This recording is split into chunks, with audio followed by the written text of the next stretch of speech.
Hey, good morning, everyone. This is Jojo Gonzalez, and I just wanted to share with you guys my morning devotional as I'm starting in the book of Psalms. It just seemed like a good thing to do, so I went over Psalms 1. Now I'm going to enter into Psalms 2. So I've already taken care of a bunch of stuff this morning, but I got my headphones on, I'm worshiping, just taking care of things. I'll come to my office and I'll just set the tone, set the mood, keep the lights dim. I'll leave my laptop off, and I'm just with my Bible and just me and the Lord, right?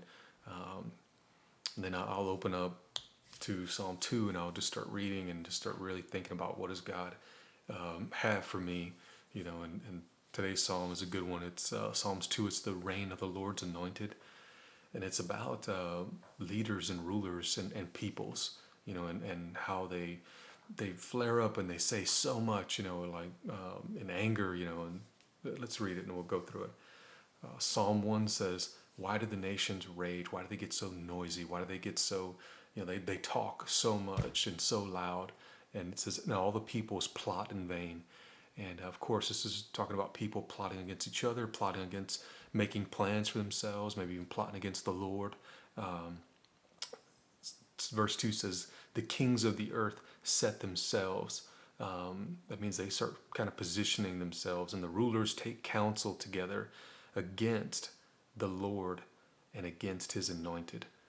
They're directly positioning themselves to where they're coming face to face, head to head, to bump heads with God.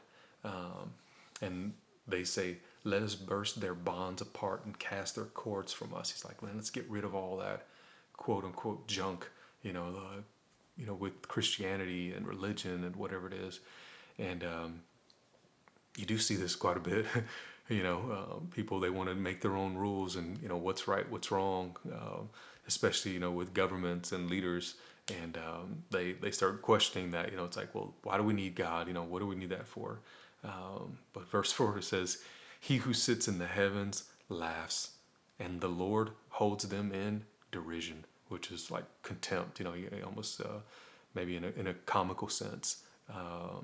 And derision can be like a hatred as well.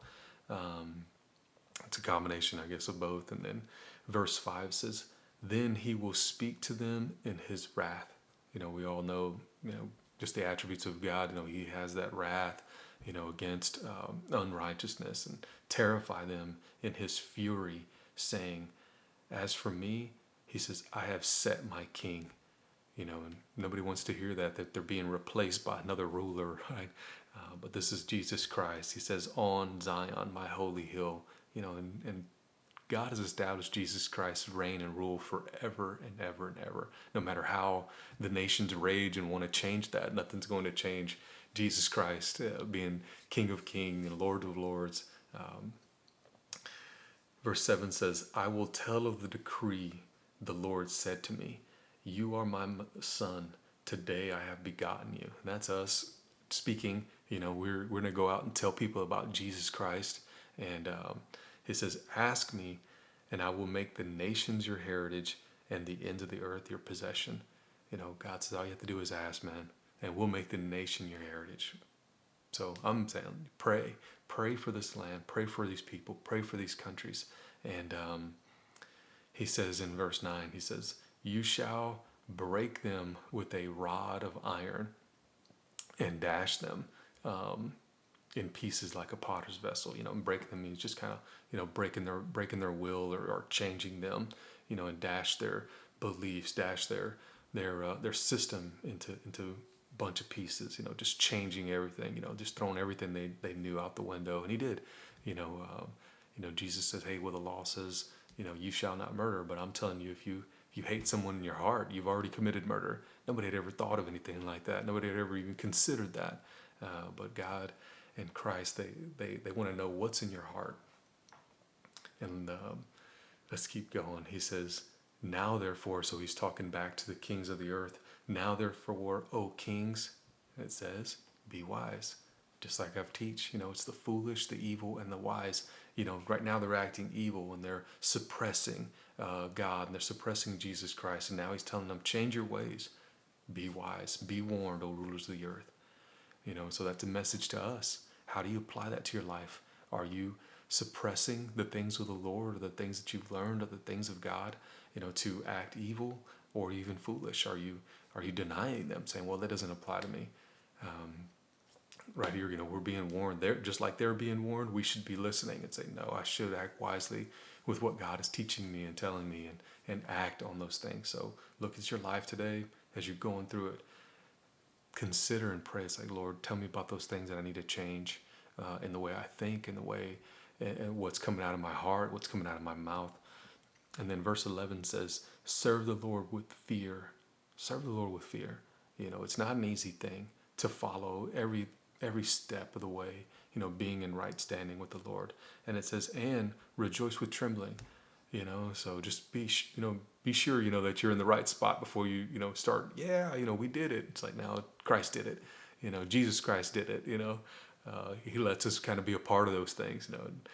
Then in the last verse says, kiss the Son. And if you know me, you're close to me, I'll come to you, I'll give you a big hug, and I'll give you a kiss, because I love you. And that's what he's saying. Hey, man, go kiss this Son, kiss my Son, lest he be angry and perish in the way. For his wrath is quickly kindled, just like the Father. Jesus is going to come back on a white horse, two-edged sword coming out of his mouth, then he says, for us, blessed are all who take refuge in him. And so is that you this morning? And if not, it's not too late. You can always just repent and turn toward God. Take refuge in him. It says, don't put yourself out there on your own strength and your own thinking, and depend on the Lord. Depend on his strength. Depend on his precepts. Depend on his thought and his mind. He says, be wise, be warned. And I just want to leave it there with that. Go through your day thinking about the Lord and what he has for you and what he would have you say and do today. Think about what is right and what is wrong, and choose to do what's right today. So you guys have a good day, and we'll see you this evening. God bless.